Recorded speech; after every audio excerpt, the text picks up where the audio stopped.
Right guys, lockdown starts tomorrow, so we'll find out what's happening. Just in case. Right, here I've got an air capacitor. Okay, all it is a piece of tinfoil with an insulator between that and another piece of tinfoil. So I've got two electrodes, and those electrodes are not touching. Just get that out of the way. They are not touching. So there can be no way of moving charge around. Now I'll just spin this around ever so slightly. I've got it connected to a battery pack. Now this one happens to be a 5,000 volt battery pack, but that's a battery pack. So what I can do is give a demonstration of how capacitors actually work. If we think about what we're doing, I'm going to take charges, electrons that are floating around, that are free in this plate. They're going to get pumped through the battery and pumped into the bottom plate. So the bottom plate is going to become negative, the top plate is going to become positive, and you can start to see how it starts storing charge by, if you listen in and I shut up,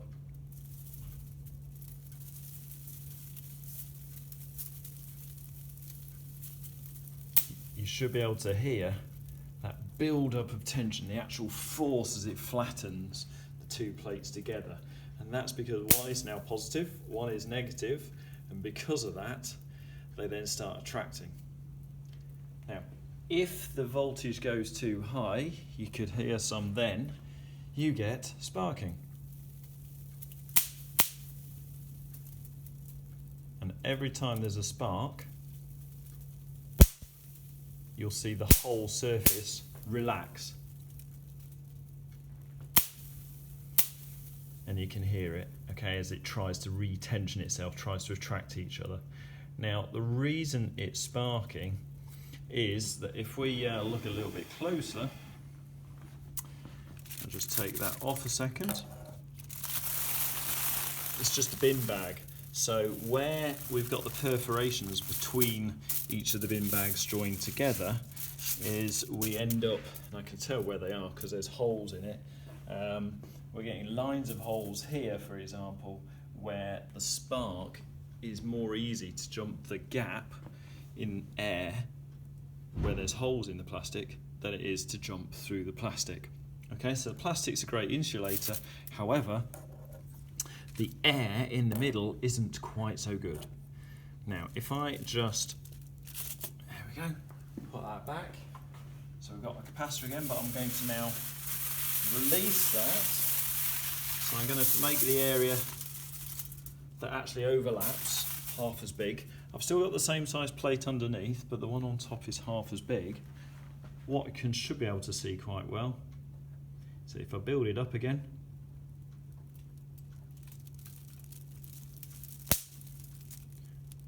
again, you're starting to get that thing, but managing to get to a higher voltage because there's no air gaps in this section. But we're not actually managing to store as much charge. And the reason we can't store as much charge is there's physically not as much space to put the charge on, but there's also the positives attracting the negatives only in this section. The part of the aluminium down here on the bottom plate, that's not really doing anything. Okay, so that area doesn't matter, it's just the area at the top here. And it's that electric field that's actually holding that tension in. If I was to take this away now, if I was to unplug my battery and connect it to something like a bulb, you would see that charge flow back round and equalise itself. And the only problem is we don't have a 2,000 volt bulb. Okay, the voltage will still be whatever the battery is being put up to. So at the moment 2,000 volts, as I say, we can build it up a bit more, 2.5. There we go, we get to about 3,000 volts before we get breakdown, okay, before we get that sparking. So yeah, so the maximum voltage of this capacitor is 2,500 plus volts, and if we measure how much charge it stores, then we know the value of its capacity, how much charge it can store.